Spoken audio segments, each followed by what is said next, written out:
আসসালামু আলাইকুম। বেনজিরের দেশত্যাগ ও ব্যাংক থেকে টাকা তোলার বিষয়টি জানেন না কাদের। ওবায়দুল কাদের প্রায় প্রতিদিনই সাংবাদিকদের মুখোমুখি হন। সেখানে যদি সাধারণ প্রশ্ন আসে তো সুন্দরভাবে তিনি বলতে পারেন, কিন্তু কিছু কিছু প্রশ্ন আসে তিনি কিছুটা হয়তো বিব্রত হন। যেমন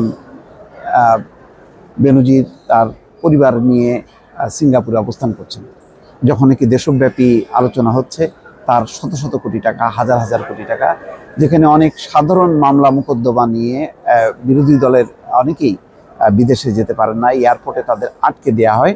সেখানে বেনজির আহমেদ, এত আলোচিত ব্যক্তি, আজকে দেশে বিদেশে যার কথা এভাবে আলোচনা হচ্ছে, তিনি কিভাবে বিদেশে গেলেন, তিনি কিভাবে মানে কি বলে পরিবার সহ চলে গেলেন, সমস্ত ব্যাংক খালি করলেন, এই খবরগুলোও আসছে যে তার 33টি অ্যাকাউন্টে কোনো টাকা নেই, ব্যাংক খালি করে তিনি চলে গেছেন।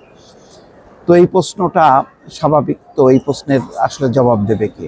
তো ওবায়দুল কাদের যেহেতু প্রতিদিন সংবাদ সম্মেলন করেন, সুতরাং সাংবাদিকদের সহজ বিষয় যে তাকে প্রশ্ন করা, এবং স্বাভাবিক যেহেতু তিনি গোড়া থেকেই বলছেন যে বেনজির আজিজকে বিচারের মুখোমুখি করতে হবে, সরকার জিরো টলারেন্সে বিশ্বাস করে, দুর্নীতিতে ছাড় দেয় না শেখ হাসিনার সরকার, এই ধরনের কথা যেহেতু বলছেন, সুতরাং সাংবাদিকরাও প্রশ্ন করবেন, তেমনটাই স্বাভাবিক। এখানে খবরে বলা হচ্ছে দেশের অনেকগুলো গণমাধ্যম জানাচ্ছে পুলিশের সাবেক আইজি বেনজির আহমেদ সপরিবারে দেশ ত্যাগ করেছেন। এর আগে তিনি দেশের বিভিন্ন ব্যাংকে থাকা টাকা উত্তোলন করেছেন। এর প্রেক্ষাপটে তাদের আগেই গ্রেপ্তার করা উচিত ছিল কিনা, এমন প্রশ্নের জবাবে আওয়ামী লীগের সাধারণ সম্পাদক বলেন, আমি এটা জানি না, এটা এখনো পরিষ্কার না। শুক্রবার আওয়ামী লীগের সভাপতি শেখ হাসিনা ধানমন্ডি রাজনৈতিক কার্যালয়ে আয়োজিত সংবাদ সম্মেলনে তিনি কথা বলেন। তিনি বলছেন যে এটার তো প্রক্রিয়া আছে, সেই প্রক্রিয়ায় দুদক তদন্ত করছে। দুদক যদি মামলা করে, মামলা করার পর আদালত ঠিক করবে গ্রেপ্তার করবে কিনা, কিংবা কখন গ্রেপ্তার করবে বা জেলে পাঠাবে, এটি বিচার ব্যবস্থার প্রক্রিয়ার মধ্য দিয়ে হবে। আমরা সরকার কি আদেশ দেব? পাল্টা প্রশ্ন। আসলে এইগুলি হয় এই কারণে যে অতীতের অভিজ্ঞতা, অন্তত বিরোধী দলের ক্ষেত্রে দেখা যায় যে এগুলি তো মানা হয় না। যখন যাকে টার্গেট করা হয় তখন তাকে গ্রেপ্তার করা হয়, তারপর মামলা মোকদ্দমা তো সয়লাভ হয়ে যায়।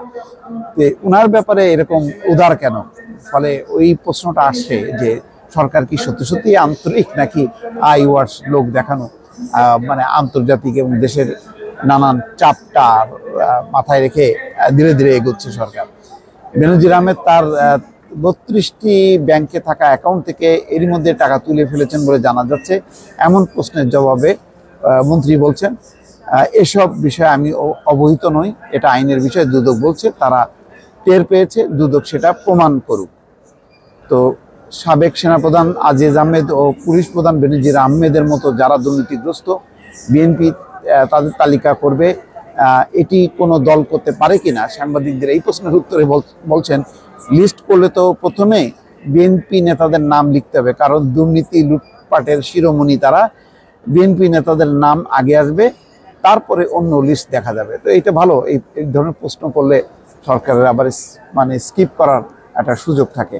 যাই হোক, এখন পুরো বিষয়টা আসলে অনেক রকম সন্দেহ এখানে তৈরি হয়েছে, সেগুলো মীমাংসা হবে কি হবে না, নাকি এইভাবেই চলবে, এটা দেখা যাবে পরে। দর্শক ভালো থাকবেন, আল্লাহ হাফেজ।